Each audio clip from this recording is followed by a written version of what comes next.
عبداللہ بن جہش اور عثمان بن حارث، اور پھر کچھ عرصہ بعد امیمہ بنت عبد المطلب رسول اللہ صلی اللہ علیہ وسلم کی پھوپھی بھی ان میں شامل ہو گئیں۔ اس دوران زید مسلسل تلاش حق کی خاطر جستجو میں مشغول و منہمک رہے۔ نصرانیت اور یہودیت کی تعلیمات کے بارے میں انہوں نے بہت زیادہ غور و فکر کیا، لیکن ان کا دل یہ گواہی دیتا تھا کہ بس دین ابراہیم ہی اصل اور برحق دین ہے۔ مکہ شہر میں وہ رات دن اپنی آنکھوں سے بیت اللہ کا نظارہ و مشاہدہ کیا کرتے تھے، اور یہ سوچ کر انتہائی افسردہ ہو جایا کرتے تھے کہ یہ بیت اللہ جس کے معمار حضرت ابراہیم علیہ السلام تھے، ان کا تعمیر کردہ یہ مبارک گھر ہمارے اپنے ہی شہر میں ہے، ہماری نگاہوں کے سامنے ہے، مگر افسوس کہ وہ دین ابراہیم جس کی بنیاد توحید پر تھی، اس دین برحق کے بارے میں معلومات حاصل کرنے کا کوئی طریقہ نظر نہیں آتا، کوئی وسیلہ دکھائی نہیں دیتا۔ البتہ اسی کیفیت میں شرک و بت پرستی سے مکمل اجتناب کرتے ہوئے وہ اپنی دانست کے مطابق اللہ وحدہ لا شریک لہ کی عبادت کیا کرتے۔ لیکن یہ کہ دین ابراہیم کے مطابق اس ایک اللہ کی عبادت کا اصل کیا طریقہ ہے، نیز اس دین کی مزید کیا تفصیلات ہیں، اس بارے میں وہ مسلسل غور و فکر میں گم رہا کرتے تھے۔ اسی کیفیت میں وقت گزرتا رہا۔ اس دوران رسول اللہ صلی اللہ علیہ وسلم سے بھی ان کا تعارف اور میل جول کا سلسلہ جاری رہا، تاہم اس وقت تک رسول اللہ صلی اللہ علیہ وسلم کو نبوت و رسالت سے سرفراز نہیں کیا گیا تھا۔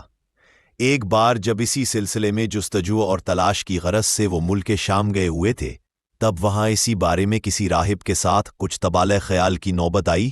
راہب نے ان کی گفتگو سننے اور ان کے خیالات جاننے کے بعد کہا، اے مکہ والے، تمہاری باتیں سننے کے بعد میں اس نتیجے پر پہنچا ہوں کہ جس دین کی تمہیں تلاش ہے وہ دین ابراہیم ہے۔ تم اس کی تلاش میں سرگرداں ہو، لیکن اس دین کا اب اس دنیا میں کوئی وجود باقی نہیں رہا۔ اور پھر اس راہب نے مزید کہا، ہاں البتہ تمہارے ہی شہر مکہ میں ایک ایسی شخصیت کا ظہور ہونے والا ہے جو اللہ کے حکم سے اس دین ابراہیم کی تجدید کرے گا، لہٰذا میری نصیحت یہ ہے کہ تم جلد از جلد واپس مکہ روانہ ہو جاؤ۔ راہب کی زبانی یہ بات سننے کے بعد زید کو یہ محسوس ہوا گویا متاع گمشدہ مل گئی ہو اور گوہر مقصود ہاتھ آ گیا ہو، چنانچہ انہوں نے فوراً ہی واپسی کی تیاری کی اور ملک شام سے شہر مکہ کی جانب روا دوا ہو گئے۔ اس سفر کے دوران راستے میں کسی ویران مقام پر رہزنوں کے ایک گروہ نے ان کے قافلے پر حملہ کر دیا، جس کے نتیجے میں ان کے ساتھیوں میں سے کوئی مارا گیا اور کوئی زخمی ہوا۔ زید بھی بری طرح زخمی ہوئے اور ان پر نزع کی کیفیت طاری ہونے لگی۔ ایسے میں جب آخری سانسیں چل رہی تھیں، زید نے نگاہ آسمان کی جانب اٹھائی، اپنے دونوں لرزتے ہوئے ہاتھ فضا میں بلند کیے اور پھر کپکپاتے ہونٹوں سے یہ دعا کی، اللہم ان کنت حرمتنی من ھذا الخیر فلا تحرم منا ابنی سعیدا، یعنی اے اللہ میں تو اس خیر سے محروم ہی رہ گیا، لیکن اب تو میرے بیٹے سعید کو اس خیر سے محروم نہ رکھنا۔ اور اس کے ساتھ ہی زید نے آخری ہچکی لی اور دنیا فانی سے کوچ کر گئے۔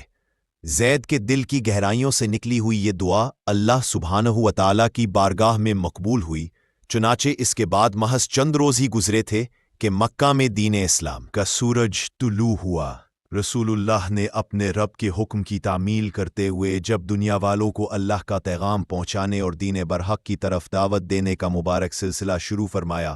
تب زید کے بیٹے سعید ان خوش نصیب ترین افراد میں شامل تھے جنہوں نے بہت جلد اس دعوت حق پر لبیک کہتے ہوئے دین اسلام قبول کر لیا تھا۔ دراصل سعید بن زید کی تو آنکھ ہی اس گھرانے میں کھلی تھی جہاں مشرکین مکہ کے اس ماحول سے مکمل بیزاری و بے رغبتی پائی جاتی تھی۔ سعید کی تربیت ایسے باپ کی زیر نگرانی ہوئی تھی جو زندگی بھر تلاش حق میں سرگرداں رہتا تھا اور پھر اسی حق کی جستجو میں ہی دوران سفر اپنی جان دے دی تھی۔ رسول اللہ صلی اللہ علیہ وسلم کی دعوت حق پر دل و جان سے لبیک کہتے ہوئے سعید محض تنہا ہی مسلمان نہیں ہوئے تھے، بلکہ ان کے ہمراہ ان کی اہلیہ فاطمہ بنت خطاب بھی مسلمان ہو گئی تھی۔ قبول اسلام کے بعد مشرکین مکہ کی طرف سے ایذا رسانیوں کے سلسلے زور و شور کے ساتھ شروع ہو گئے۔ مشرکین و مخالفین نے سر توڑ کوشش کی کہ سعید کسی طرح دین اسلام سے منحرف ہو جائیں۔ اس مقصد کے لیے ترغیب و ترہیب سمیت تمام حربے آزمائے گئے، لیکن مشرکین مکہ اپنی اس کوشش میں کامیاب نہ ہو سکے، بلکہ الٹا یہ صورت ہوئی کہ ان دونوں میاں بیوی نے مشرکین مکہ سے ان کی ایک انتہائی اہم اور بااثر ترین شخصیت کوچین لیا، یعنی عمر بن خطاب رضی اللہ عنہ دین اسلام کے ابتدائی دور میں جب مسلمانوں کے شدید دشمن تھے، انہی دنوں جب انہیں یہ بات معلوم ہوئی کہ ان کی اپنی بہن فاطمہ بنت خطاب اور بہنوئی سعید بن زید مسلمان ہو چکے ہیں، تب وہ انتہائی غیظ و غضب کی کیفیت میں بہن کے گھر پہنچے تھے، جہاں اس وقت حضرت خباب بن الارت ان دونوں کو قرآن پڑھا رہے تھے۔ عمر بن خطاب رضی اللہ عنہ کو آتا دیکھ کر خباب تو کہیں چھپ گئے تھے، اس لیے خطاب رضی اللہ عنہ نے اس موقع پر بہن اور بہنوئی کے ساتھ بہت سختی اور درشتی کا معاملہ کیا، لیکن بالآخر انہوں نے وہاں قرآن کریم کی وہ آیات پڑھیں جو اس وقت ان کی بہن اور بہنوئی پڑھ رہے تھے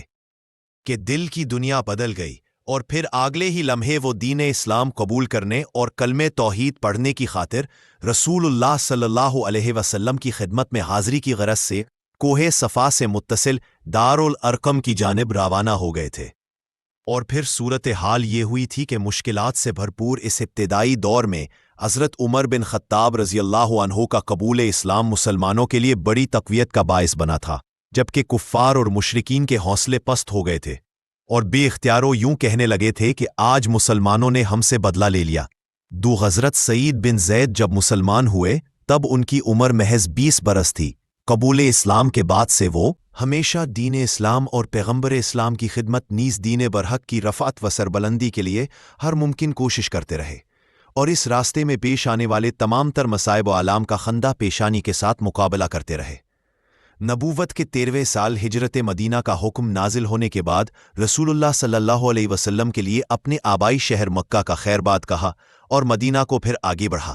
جا پہنچے، اور پھر ہجرت کے دوسرے ہی سال سے جب مشرکین مکہ کی طرف سے مسلمانوں کے خلاف مسلسل جارحیت کا آغاز ہوا، حق و باطل کے مابین اولین مارکہ یعنی غزوہ بدر کے موقع پر یہ شرکت نہیں کر سکے تھے، اور اس کی وجہ یہ ہوئی تھی کہ ان دنوں خود رسول اللہ صلی اللہ علیہ وسلم نے انہیں اور حضرت طلحہ بن عبید اللہ کو مشرکین مکہ کے لشکر کی نقل و حرکت پر نظر رکھنے کی غرض سے مدینہ سے باہر کسی مقام کی جانب بھیجا ہوا تھا، اور پھر ان کی واپسی سے قبل ہی غزوہ بدر کا تاریخی واقعہ پیش آ گیا تھا۔ تب رسول اللہ صلی اللہ علیہ وسلم نے ان دونوں حضرات کو اس غزوے میں شرکت کے اجر و ثواب کی خوشخبری سے شادکام فرمایا تھا۔ البتہ غزوہ بدر کے بعد رسول اللہ صلی اللہ علیہ وسلم کی حیات طیبہ کے دوران جتنے بھی غزوات پیش آئے، ہر غزوے کے موقع پر حضرت سعید بن زید رسول اللہ کی زیر قیادت حاضر اور شریک رہے، اور اللہ کے دین کی سربلندی کی خاطر ہمیشہ بے مثال شجاعت اور بہادری کا مظاہرہ کرتے رہے۔ وقت کا یہ سفر جاری رہا۔ حضرت سعید بن زید رسول اللہ کی طرف سے رسول اللہ صلی اللہ علیہ وسلم کی خدمت میں حاضری، کسب فیض اور بعد بھی فرمایا کہ ہمیشہ بے مثال شجاعت اور بہادری کا مظاہرہ کرتے رہے، اور جن مندے کی ترافی ان سے بھی بے مثال شجاعت اور بہادری کا مظاہرہ کرتے رہے۔ آپ کے پاس نتھنگ کومنٹ نہیں ہے۔